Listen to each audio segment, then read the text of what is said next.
আসসালামু আলাইকুম সবাইকে শুভেচ্ছা। কেমন আছেন?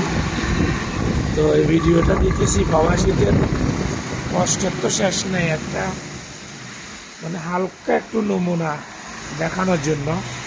ভোর 5টা বাজে কাজে আসছি, কাজ থেকে বাইরেছি, এখন বাজার জন্য দাঁড়াইছি, বসি এখানে দাঁড়াই, একবার বসি একবার, বৃষ্টি বাতাস, ঘরের ভিতরে সাউন্ডের ভিতরে বসছি কিন্তু সিয়ানি মানে বৃষ্টি এখানে সব সাথে দিতে বাধ্য হয়েছি, ঠান্ডা বাতাস গলা তলা সব বসে গেছে।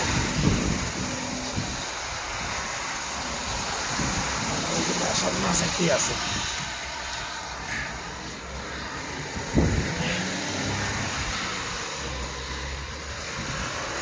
এটাই আমাদের প্রবাসীদের জীবন। এই যে মাস শেষ হয়েছে, আজকে 1 মাস শেষ হয়ে আরেক মাসের 14 তারিখ, কিন্তু এখনো বেতন দেয় নাই। এরপরে এই ঠান্ডা বাতাস বৃষ্টি দাঁড়াইছি, এই ভোরে গলা তলা লাগিয়ে গেছে সব।